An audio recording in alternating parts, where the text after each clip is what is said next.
ॐ भूर्भुवः स्वः तत्सवितुर्वरेण्यं भर्गो देवस्य धीमहि धियो यो नः प्रचोदयात्। ॐ चैतन्यं शाश्वतं शान्तं व्योमातीतं निरञ्जनं नादबिन्दुसमानीतं तस्मै श्रीगुरुवे नमः। अज्ञानतिमिरान्धस्य ज्ञानाञ्जनशलाकया चक्षुरुन्मीलितं येन तस्मै श्रीगुरुवे नमः। ॐ सद्गुरुचरणकमलेभ्यो नमः।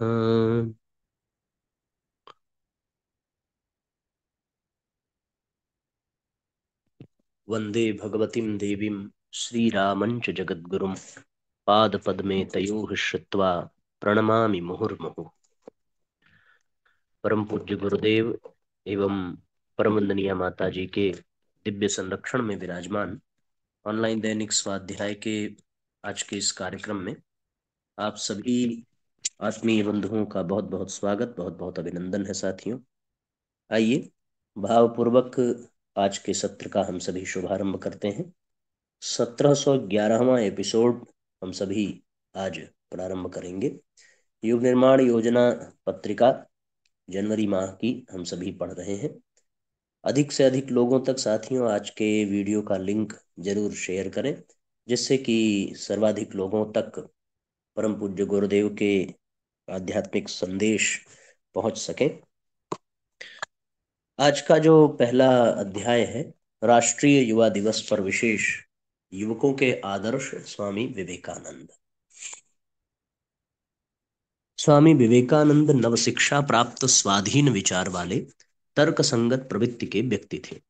श्री रामकृष्ण परमहंस से परिचय होने से पूर्व वे बहुत कुछ अनीश्वरवादी विचारधारा से अनुप्राणित थे, पर जब परमहंस देव ने उनको ईश्वर और आध्यात्मिकता पर विश्वास करा दिया तो वे आत्मवत् सर्वभूतेषु सिद्धांत के अनुसार समाज सेवा और परोपकार में संलग्न हो गए। स्वामी जी की चेतना ने सदा ही भारत देश के युवाओं के हृदय में बोध के तार झंकृत किए हैं।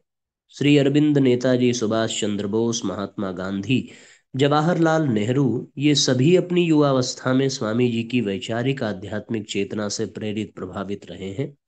स्थिति आज भी वही है। प्रत्येक आदर्शनिष्ठ युवा के प्रेरणा स्रोत और कोई नहीं, स्वामी विवेकानंद है। उनका सुंदर मुख हमें आकर्षित भी करता है और प्रेरित भी। उनका सिंह के समान साहस व निर्भय भाव उनकी आंखों में ज्ञान की गहराई के साथ दिखाई देता है। स्वामी जी की वाणी और हृदय में अशिक्षित, पददलित व गरीब मनुष्यों के प्रति अपार प्रेम भी है और पीड़ा भी। उनके स्वरों में सिंह का गर्जन भी है और मधुर संगीत का प्रवाह भी। उनके हृदय से उत्पन्न हुए स्वरों का, जो आज विविध पुस्तकों के पृष्ठों में अंकित है, यदि हम पढ़ें तो हमें ऐसा अनुभव होता है मानो स्वामी विवेकानंद अपने मन की बात, अपने हृदय की पीड़ा हमारे सामने रख रहे हैं। उनकी वाणी से ऐसा लगता है कि उनके हृदय में भारत देश की युवा पीढ़ी के प्रति असीम प्रेम है और दृढ़ विश्वास भी। संभवतः इसीलिए उनका प्रत्येक शब्द युवा पीढ़ी के लिए ध्वनित हुआ है। युवा पीढ़ी के लिए उनका स्नेह और विश्वास ही नवयुवकों के लिए प्रेरक शक्ति का कार्य करता है। नवयुवकों पर उनकी बातों का प्रभाव भी विद्युत तरंगों के समान पड़ता है। स्वामी जी की यह बात उन्हीं के जीवन के भांति बहुआयामी है। आज जब कोई युवक अपने लक्ष्य को प्राप्त करने हेतु परिश्रम करता है और यदि वह असफल हो जाता है तो उसका मन टूट जाता है। हताशा का अंधकार उसे घेर लेता है। फिर व्यक्ति या तो आत्महत्या का निर्णय ले लेता है अथवा फिर समझौतावादी बन जाता है। ऐसे में युवकों के लिए स्वामी विवेकानंद आशावादी तथा संघर्ष के स्वरों में एक मधुर गीत के समान कुछ पंक्तियां अपने एक भाषण में इस प्रकार कहते हैं। असफलता तो जीवन का सौंदर्य है। यदि तुम 1000 बार भी असफल हुए हो तो एक बार भी सफल होने का तो एक बार फिर सफल होने का प्रयत्न करो। युवकों के प्रति अपनी इस वाणी से घोर निराशा के अंधकार में भी आशा की किरण के साथ वह उन्हें जीवन संग्राम में डटकर संघर्ष करने की ओर प्रेरित करता है। उनका ही जीवन सौंदर्यमय है। उनके जीवन में निरंतर संघर्ष है। मानव जीवन का संग्राम एक ऐसा युद्ध है जो हथियार से नहीं जीता जा सकता। वह तो मनुष्य के भीतर छिपी शक्ति को प्रकट करके ही जीता जा सकता है। इसीलिए तो स्वामी जी सिंह गर्जन करते हुए कहते हैं, यह ध्रुव सत्य है कि शक्ति ही जीवन है और दुर्बलता ही मृत्यु है। शक्ति ही अनंत सुख है, चिरंतन और शाश्वत जीवन है, और दुर्बलता ही मृत्यु है। दुर्बल व्यक्ति के लिए न तो इस जगत में और न ही किसी दूसरे लोक में कोई स्थान है। दुर्बलता ही हमें सभी प्रकार की गुलामी की ओर ले जाती है। दुर्बलता ही शारीरिक व मानसिक रूप से निरंतर तनाव का कारण है। वह दुर्बलता ही मानव की देह की ही नहीं, चेतना की भी मृत्यु समान है।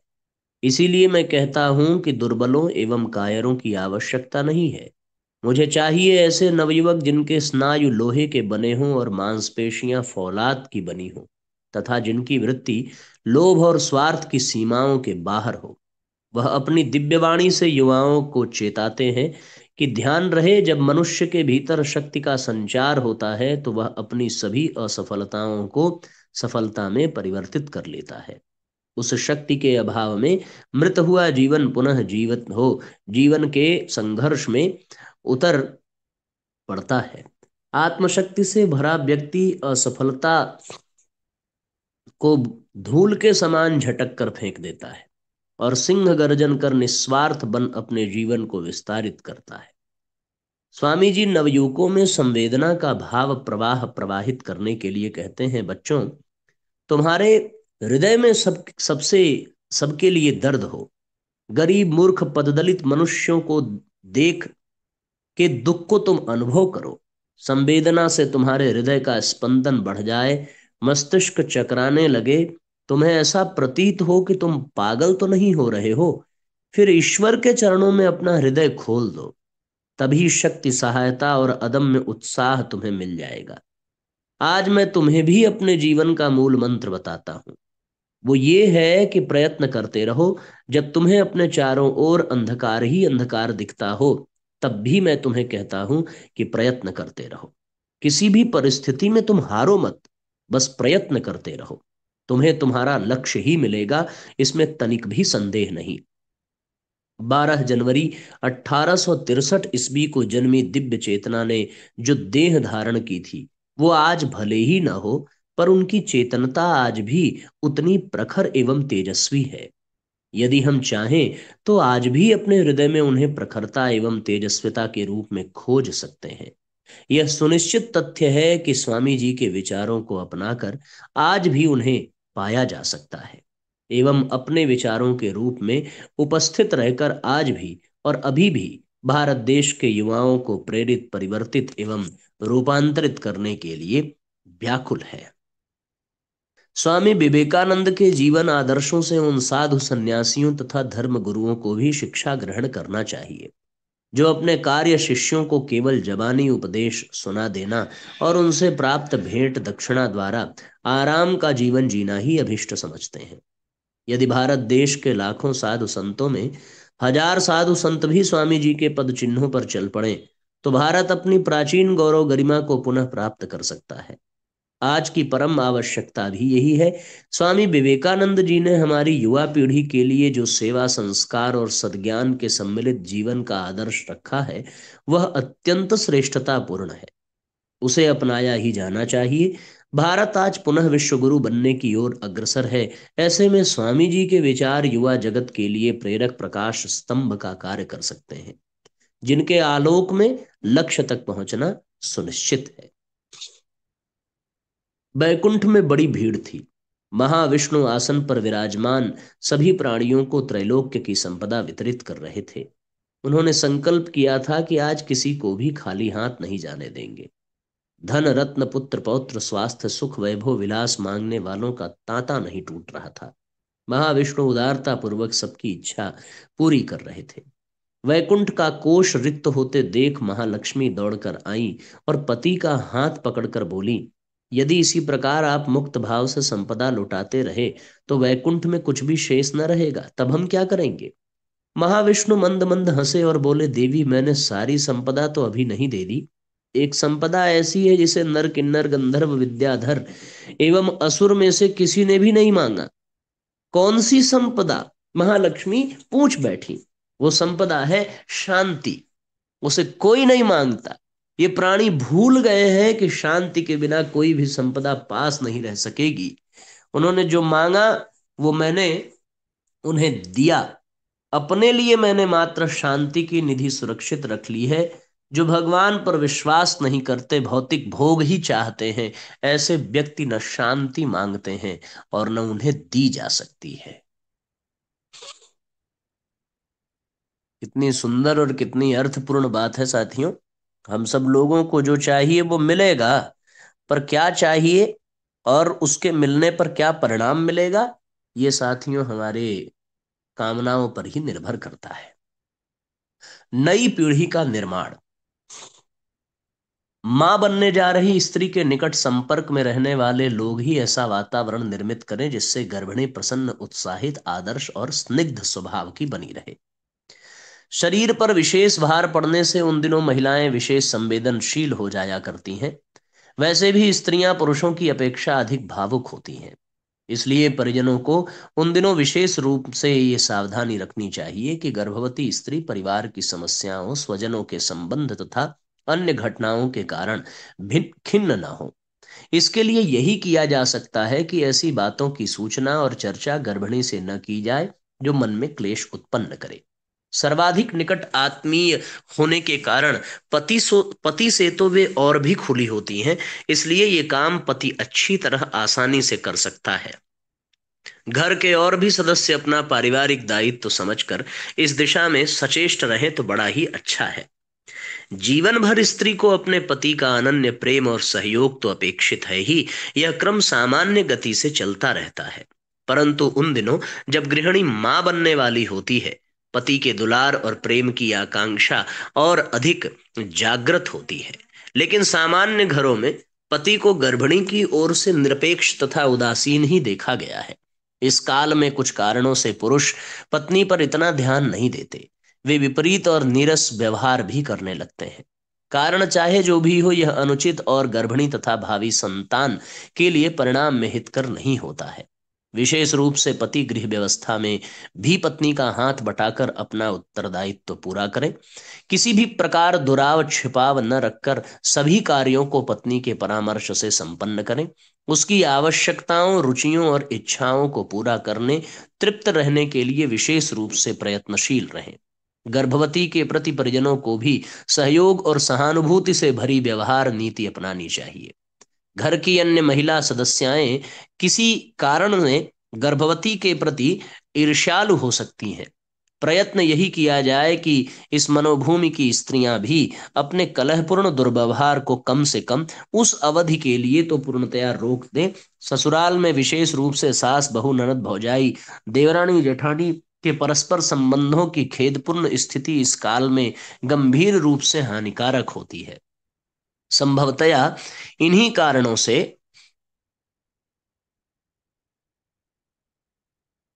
हानिकारक होती है। साथियों, पृष्ठ संख्या 33 के बाद 34 और 35 कहाँ चला गया, ये बड़ी मना है। 34 और 35 पृष्ठ संख्या इस पुस्तक की नहीं है। सो इस अध्याय को न चाहते हुए भी यहीं पर समेटने की स्थिति बन रही है।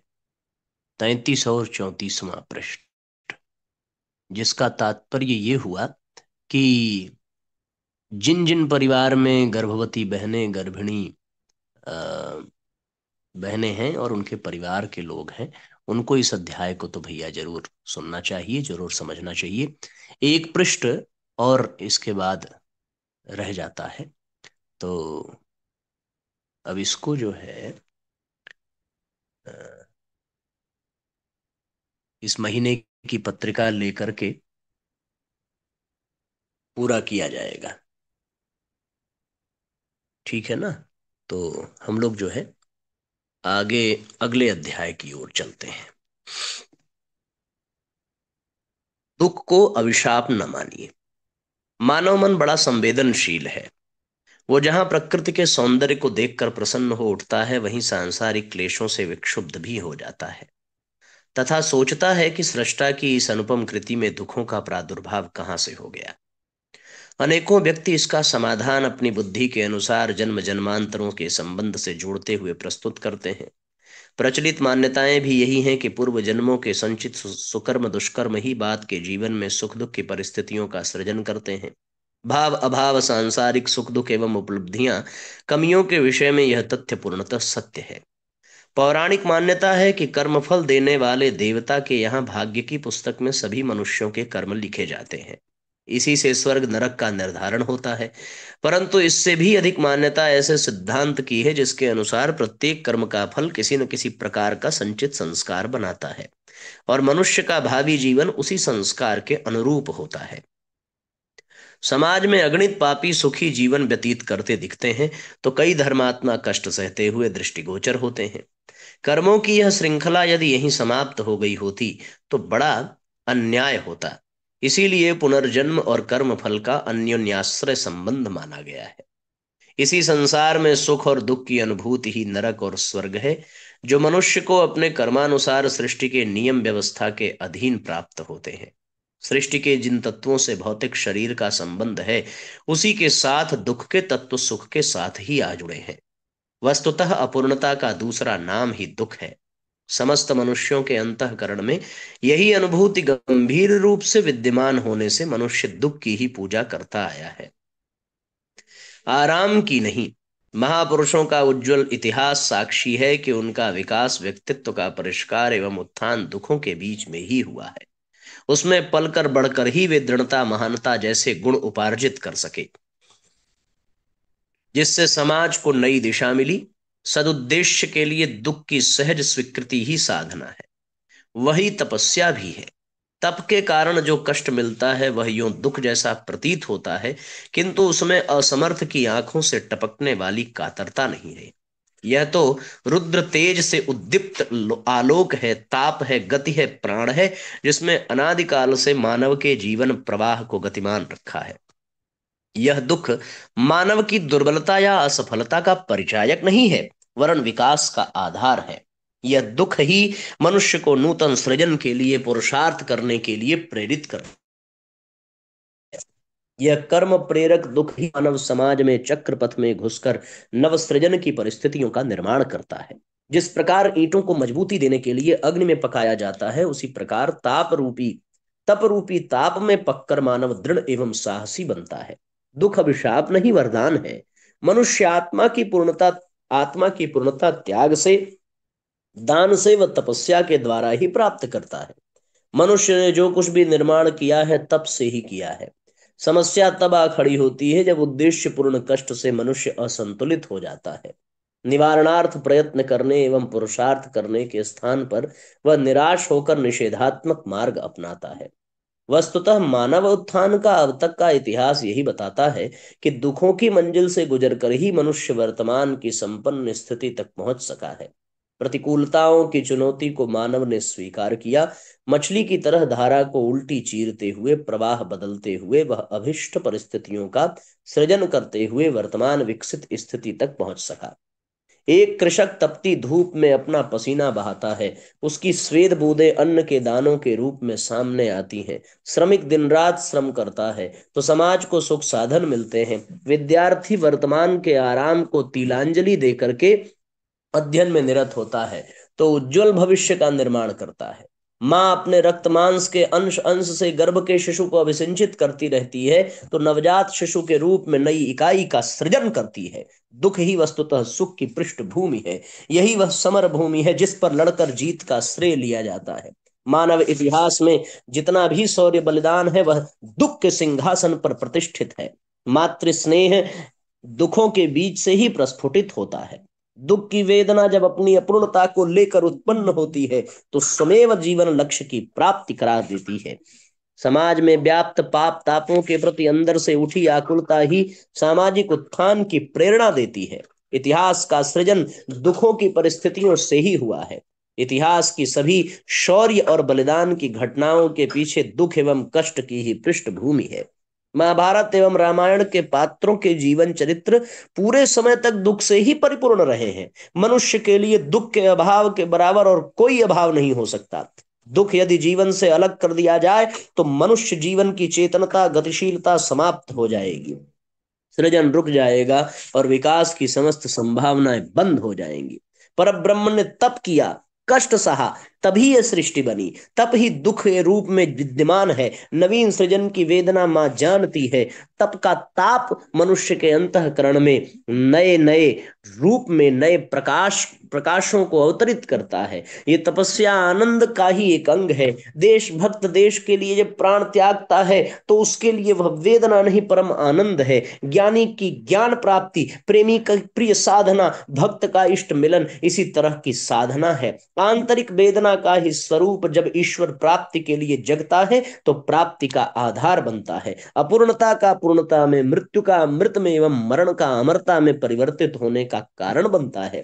दरिद्रता हमें भिक्षुक न बनाकर दुर्गम पथ का पथिक बनाए। दुख हमारी कमजोरी का कारण नहीं, शक्ति का और मुक्ति का कारण हो, यही प्रार्थना उस परम पिता से करनी चाहिए। हम व्यथा से विचलित न हो, दुख की वेदना को झेल कर अपनी मनोबल बढ़ा सकें, अपूर्णता से पूर्णता की ओर बढ़ सकें, मुक्ति और आनंद का पथ प्रशस्त कर सकें, यही प्रार्थना प्रभु से करनी चाहिए, जिससे जीवन में प्रगतिशीलता बनी रहे। इसलिए साथियों, दुख से घबराइए बिल्कुल मत। एक बहुत बूढ़े आदमी ने दूसरा विवाह कर लिया। अब ये दुख से घबराता बेचारा तो कभी कर पाता। उसकी पहली पत्नी से एक पुत्र भी था जो आयु में अत्यंत छोटा था। बूढ़ा मरने लगा तो विश्वास न किया और पुराने दास को बुलाकर जंगल का वह स्थान दिखाया जिसमें पेड़ के नीचे उसने अपना धन गाड़ा था। कहा, पुत्र के बड़े हो जाने या आवश्यकता पड़ने पर यह धन उसे बता देना। मृत्यु के कुछ समय उपरांत घर में तंगी आई और धन की आवश्यकता पड़ी। दास का भी ईमान डगमगा गया। धन पूछने पर वह उस पेड़ के नीचे तो खड़ा हो जाता, पर यह कहता, मुझे याद नहीं वह पेड़ कौन सा है। कई बार उसने यही किया। लड़का चतुर था। उसने सोचा, बार बार जिस पेड़ के नीचे दास खड़ा होता है उसी के नीचे धन होना चाहिए। एक दिन उसे उसने ये समझकर वहां खोदा और धन मिल गया। माँ ने पूछा, तुमने ये कैसे जाना? बेटे ने कहा, चोर की दाढ़ी में तिनका होता है। कितना ही प्रयास किया जाए, पाप कभी छिपा नहीं रह सकता। व्यक्ति को अपने विवेक से काम लेना चाहिए। इस तरीके से साथियों, ये अध्याय भी पूर्ण हुआ और बहुत सुंदर, बहुत मार्मिक कहानी हमें इससे माध्यम से पता चली। बड़ा आनंददायक रहा। अब एक अध्याय जो उसमें साथियों अधूरा रह गया है। आप में से जिनके पास भी युग निर्माण योजना पत्रिका आती होगी, वो जरा सा इस अध्याय के शेष पृष्ठ, संभवतः 34 नंबर और 35 नंबर, ये 34 और 35 पृष्ठ संख्या हमें फोटो खींच करके भेज देंगे या ग्रुप में ही भेज देंगे, जिससे कि सभी लोग इसको पढ़ सकें। ठीक है ना? तो जितने भी परिजन हैं वो पृष्ठ संख्या 34 और परिजन 35 अवश्य पढ़ लेंगे युग निर्माण योजना पत्रिका की। और कोई एक परिजन अच्छी क्वालिटी में स्कैन करके उसको देव परिवार के ग्रुप में भी भेज देंगे, जिससे कि सबको उसका लाभ मिल जाए। आज के लिए हम लोग इतना ही करते हैं। कल से भगवत गीता के तीसरे अध्याय का हम सभी शुभारंभ करेंगे। सबको बहुत बहुत प्रणाम। गायत्री मंत्र आइए साथ साथ पढ़ा जाए। ओम भूर्भुवः स्वः तत्सवितुर्वरेण्यं भर्गो देवस्य धीमहि धियो यो नः प्रचोदयात्। सभी आत्मीय बंधुओं को बहुत बहुत प्रणाम। सबका मंगल हो साथियों। आज के सत्र को यहीं पर विश्राम दिया जा रहा है। जय राम जी की। शुभ रात्रि।